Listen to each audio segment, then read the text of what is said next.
Summary of the movie, production year 2015. The life of a young girl spirals into chaos as everyone around her suffers gruesome fates, leaving her increasingly uncertain about her identity and the normal life she once lived. On a two-way road, two buses filled with schoolgirls travel along. While the girls are enjoying themselves, one of them, a poet named Sasha, silently writes poems. Suddenly, she drops her pen. As she bends down to pick it up, something slices the bus in half, including its passengers, teachers, and the metal body of the vehicle. Covered in blood, Sasha is left stunned by the horrific incident that has just occurred. The bus comes to a stop, with the upper halves of the students' bodies still spurting blood. A strong wind begins to blow towards Sasha, but she manages to dodge it. It becomes clear that something sharp and cruel in the air is cutting through everything in its path. Shocked and terrified, Sasha escapes the bus, witnessing the carnage on the other bus as well. She continues moving through the scattered remains of the victims. As she runs, the deadly wind continues to pursue her, but she narrowly escapes its attacks each time. A few steps later, she witnesses some tourists being sliced in half despite her desperate attempts to save them. Cyclists pass by, only to meet the same gruesome fate. Devastated and disoriented, Sasha stumbles into a stream filled with corpses. She cleans off the blood, changes into a new school uniform, and resumes her frantic escape. After crossing some fields, Sasha finds herself entering a high school building where she is warmly greeted by the students. A girl named Aki takes her hand and welcomes her, as if they've been lifelong friends. Confused, Sasha observes how Aki and the other girls treat her as if she's a long-lost companion. Suddenly, the ominous wind begins to blow again, causing Sasha to tremble in fear. The girls rush into the school building where Sasha dashes into a classroom in terror. Aki calms her down and asks what's troubling her. Tearfully, Sasha recounts the bus tragedy, believing it might have been a horrifying nightmare. Aki listens silently as Sasha insists on the possibility of a terrible dream. Outside, the trees sway in the wind. Aki opens the window to let Sasha feel the gentle breeze, which does not harm her. This reassures Sasha, who finally begins to calm down. Aki suggests skipping the lecture, and they go to another classroom where they meet a girl named Kamya, whom Sasha finds charming.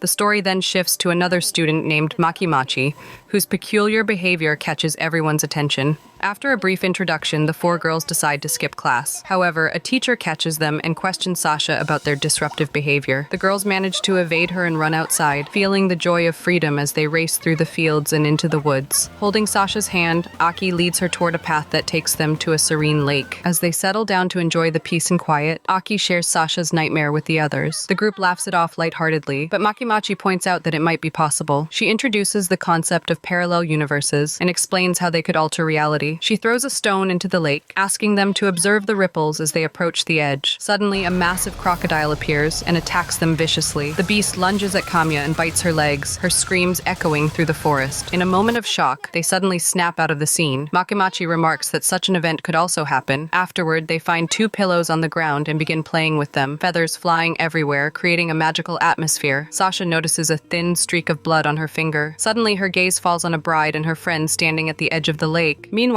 the girls are still enjoying themselves when Makimachi explains that to change fate, one must do something unexpected and spontaneous, something they wouldn't normally do. As their fun continues, Aki remembers that the first class is about to end soon, so they head back. Along the way, Makimachi reflects on how life is surreal and urges Sasha not to let it consume her. Beaming with joy, Sasha accompanies Aki to the classroom just as the teacher arrives and begins the lesson. Suddenly, Sasha finds a pillow on the ground. The moment she picks it up, all hell breaks loose. Bullets rain down, brutally massacring her classmates. Everyone dies, including Aki. Sasha looks up in horror to see the teacher firing a machine gun. Kamya and Makimachi rush in to rescue her, dragging her to another classroom. Tragically, another teacher appears wielding an assault rifle and shoots a student dead. In an act of bravery, Kamya attempts to stop the ruthless teacher. Sadly, the inhumane woman shoots Kamya's hand before viciously finishing her off with a bullet that obliterates half her face. Kamya dies trying to save Sasha. Makimachi also meets a grim fate while attempting to flee. As she dies, Makimachi holds Sasha in her arms, whispering her final words. Life is surreal. Don't let it consume you. She is hit by a fatal bullet, leaving Sasha to run away once again. The school becomes a fiery hellscape, with teachers mercilessly gunning down crowds of students. As Sasha flees across the fields, she passes another group of students who tell her it's up to her to figure it all out. Tragically, as they escape the school building, the deadly wind catches up with them. Sasha continues running, chased by the killer wind and haunted by the horrifying memories of the massacre she has witnessed. She endures an endless cycle of terror until she finally reaches an all-female city. Desperate for help, she tries to explain the atrocities she's experienced to the security officers there. However, a wave of shock spreads across the face of one policewoman. She addresses Sasha by the name Elena Elena. A glance in a mirror sends chills down Sasha's spine. Her face and hairstyle have changed. She truly has become Elena. The policewoman then escorts her to another location, where dozens of women welcome her enthusiastically. Upon entering, Sasha discovers that a wedding is about to take place. Amid the crowd, she spots Aki standing in front of a mirror. Sasha, now Elena, tries to talk to Aki, but Aki whispers to her that she knows everything and promises to explain later. For now, Sasha must prepare for her own wedding. But as soon as the air from the hairdryer blows, Elena experiences a mental flashback to the deadly wind and the lethal attack on the school. Overwhelmed by the terrifying memories, Elena collapses to the floor, trembling in fear. The women around her rush to pick her up and calm her down, offering her a wedding dress. Aki, holding remnants of Sasha and Elena within her, signals Elena to stay calm and not give in to panic. Dressed in her wedding gown, Elena has a fleeting vision of Makamachi whispering to her, "Life is surreal, don't let it consume you." Meanwhile, Aki prepares herself and then horrifyingly begins slaughtering the surrounding women one by one. After the massacre, Aki hands Elena a broken bottle and urges her to proceed with her wedding, advising her to use the weapon for protection. Elena enters the hall in a state of confusion. At first, the women warmly welcome her, but the mood quickly shifts as the atmosphere turns hostile, and they hurl abusive words at her. The scene transforms from peaceful to chaotic, as the women strip down to their underwear and push Elena toward the stage. There, a pianist unveils her groom, a repulsive creature with a pig's head, reeking and grotesque. The pig-headed groom laughs maniacally as Elena's screams echo through the hall. The crowd urges her to kiss the hideous beast, but Elena plunges the shard into its neck, causing the filthy creature to bleed to death. The crowd disperses, leaving Elena face-to-face with Aki. Aki urges Elena to leave, but suddenly their two teachers arrive at the scene, clad in black leather outfits. A fierce battle ensues between the women and the teachers,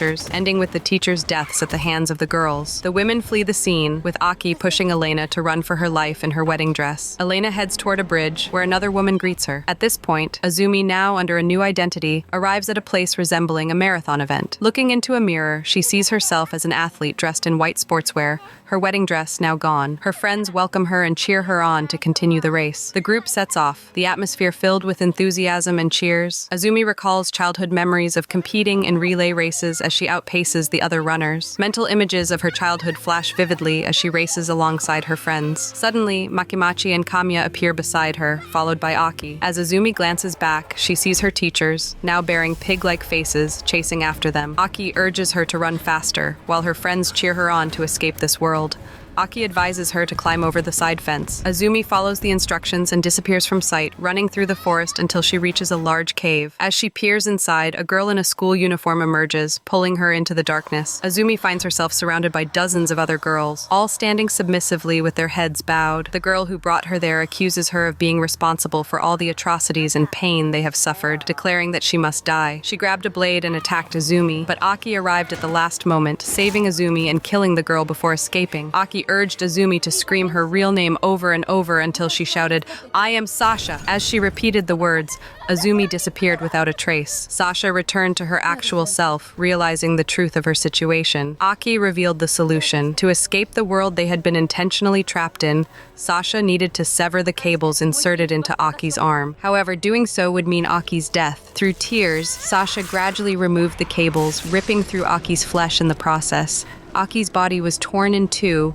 and a glowing door appeared behind her. Sasha cautiously entered the door, finding herself in a kitchen full of men. Stepping outside, she found herself in a male-dominated world. Suddenly, she noticed a poster of herself, Elena, and Azumi, mocked by random men on the street. The headline on the poster read, "The legendary game is back in 3D." As she stared at it in disbelief, a man emerged from the crowd. Sasha then woke up in a dark cave. Drawn by a glimmer of light at the far end, she walked toward it and found herself standing before a grave adorned with statues of the schoolgirls. She moved forward and saw an old man wearing a red coat, playing a 3D hunting game. To her shock, Sasha saw herself as the main character in the game, controlled by the old man as he maneuvered her through the school, the wedding ceremony, and the marathon race. The old man revealed to Sasha that she had died long ago, but her DNA had been trapped and turned into a 3D game. He added that her friends had also been imprisoned. Sasha saw her various forms in Aki, preserved inside a glass case. She realized the horrifying truth of her reality as the old man laughed at her despair,